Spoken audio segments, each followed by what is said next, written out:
അണ്ണാ ഇന്നലത്തെ ആ ഒരു അവസ്ഥ എങ്ങനെയാണ് ഇവിടുത്തെ? ഭയങ്കര ഭീകരമായ കാറ്റും ഇടി മിന്നലും എല്ലാം കൂടെ വന്ന് നമ്മുടെ ഓട് ഇതെല്ലാം ഇളക്കി മൊത്തം ഇളക്കിക്കൊണ്ട് ഈ ചാനൽ ഇത് അപ്പുറത്ത് കിടന്നാണല്ലേ? ഇത് അപ്പുറത്ത് കിടന്ന ചാനലാണ്. ഇതെല്ലാം ഞാനിപ്പം അപ്പുറത്ത് പൊക്കി അപ്പുറത്തിടുക. ഇത് നേരെ പൊക്കി ഇവിടെ കൊണ്ടിട്ടല്ലേ?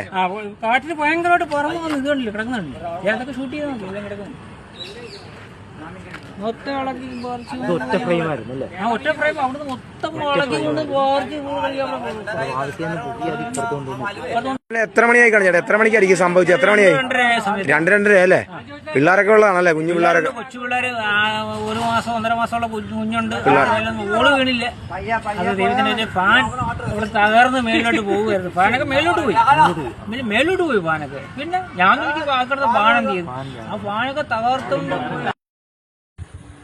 സുഹൃത്തുക്കളെ, ഈ താഴത്തെ വീഡിയോയിൽ കാണുന്നത് ഇന്നലെ ഒരു 2:30 വീശിയ കൊടുങ്കാറ്റുണ്ടാക്കിയ ഒരു അപകടമാണ് കേട്ടോ. കൊച്ചു കുട്ടികൾ വരെ താമസിക്കുന്ന വീടാണിത്. അതിൻ്റെ മേൽക്കൂര മൊത്തം കാറ്റെടുത്തുകൊണ്ട് പോയി. സംഭവം ചർച്ച് ലൈൻ റോഡ്, അവിടുന്ന് കിഴക്കോട്ട് കയറുമ്പം വടക്കേ സൈഡിൽ കാണുന്ന വീടാണ്. കുഞ്ഞു കുട്ടികൾ വരെ താമസിക്കുന്ന വീടാണ്. കാറ്റ് വന്ന് നല്ല രീതിയിൽ വീശി ഒരു പുളി, അതിൻ്റെ ഇപ്പുറത്ത് നിന്നൊരു പുളി മറിഞ്ഞ് വീണ്. പിന്നെ വീടിൻ്റെ മേൽക്കൂര ആസ്പിറ്റോസ് ആയിരുന്നു. ആസ്പിറ്റോസ് മൊത്തം എടുത്ത് നേരെ അപ്പുറത്ത് കൊണ്ടിട്ട്, ആംഗ്ലറെ കിടന്ന ആസ്പിറ്റോസാണ്. നേരെ എടുത്ത് മൊത്തം അപ്പുറത്ത് കൊണ്ട് ഫാൻ ഉൾപ്പെടെ അടിച്ച് പൊക്കി അപ്പുറത്ത് കൊണ്ട് ഇടുകയുണ്ടായി.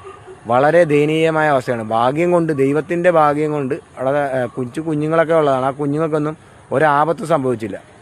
അടുത്ത് നിന്നൊരു പുളിയും ആ കാറ്റ് വീശി നേരെ മറിഞ്ഞ് വീഴുകയുണ്ടായി. വളരെ ദയനീയമായിട്ടുള്ള അവസ്ഥയാണ്. ആ പിള്ളേർക്കൊന്നും പറ്റില്ല. അതെന്തായാലും ദൈവത്തിൻ്റെ കാരണങ്ങളൊന്നും പറ്റാഞ്ഞത്. എങ്ങനെ നോക്കിയാലും ഒരു 10-20,000 രൂപ അടുത്ത് പണിയുണ്ട്. ആ ഓട് മൊത്തം പൊളിഞ്ഞു പോയി. പിന്നെ ആ ആസ്പിറ്റോസ് മൊത്തം പൊക്കി അപ്പുറത്ത് കൊണ്ടിട്ട്. പിന്നെ അതിശക്തമായ വീശിയ ഒരു കാറ്റായിരുന്നു. വളരെ ബുദ്ധിമുട്ടായിപ്പോയി എന്തായാലും.